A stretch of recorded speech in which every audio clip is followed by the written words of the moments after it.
Good morning. പല പേഷ്യൻസും phone ചെയ്ത് എന്നോട് ചോദിക്കാറുണ്ട് IVF-ന് എന്താ ചിലവ് വരുന്നതെന്ന്. പേഷ്യൻസ് നമ്മളെ കാണിച്ച ശേഷമല്ല ഇത് ചോദിക്കുന്നത്. വെറുതെ ഫോൺ ചെയ്തിട്ട് IVF ചെയ്യണം, എന്താ ചിലവ് വരുന്നതെന്ന് ചോദിക്കും. ആദ്യം തന്നെ മനസ്സിലാക്കേണ്ട ഒരു കാര്യം എന്താണെന്ന് വെച്ച് കഴിഞ്ഞാൽ, എല്ലാ വന്ധ്യതാ പ്രശ്നങ്ങളുടെയും പരിഹാരമല്ല IVF. അത് പല പല സ്റ്റെപ്പിൽ കൂടിയാണ് പോകുന്നത്. പലർക്കും ഈ കുട്ടികളായില്ല എന്നുള്ള ഉത്കണ്ഠ കാരണം ലൈംഗികമായ പ്രശ്നങ്ങൾ തന്നെ ഉണ്ടാവും. ഏതാണ് ഫെർട്ടൈൽ പീരീഡ് അഥവാ എപ്പോൾ ബന്ധപ്പെട്ടാലാണ് കുട്ടികളാവാൻ കൂടുതൽ സാധ്യത എന്ന് അറിവ് പോലും ഇല്ലാതിരിക്കുന്നവരുണ്ട്.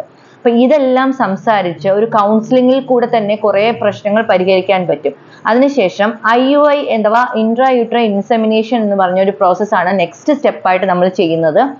അതും കഴിഞ്ഞ് അതിലും പറ്റാത്തവർക്കാണ് നമ്മൾ IVF സജസ്റ്റ് ചെയ്യുന്നുണ്ട്. അതുകൊണ്ട് തന്നെ IVF-ന് എത്രയാ ചികിത്സാ ചെലവ് എന്ന് ചോദിച്ചത് കൊണ്ട് കാര്യമില്ല. പിന്നെ ഒരു കാര്യം, ഒരാൾക്ക് ചിലവാകുന്ന തുകയായിരിക്കില്ല മറ്റൊരാൾക്ക് IVF-ന് ചിലവാകുന്നത്. അതിൽ വേരിയേഷൻ വരും. അപ്പോൾ നേരിട്ട് കണ്ടതിന് ശേഷമേ നമുക്ക് ഈ കാര്യങ്ങളെക്കുറിച്ച് പറയാൻ പറ്റുള്ളൂ.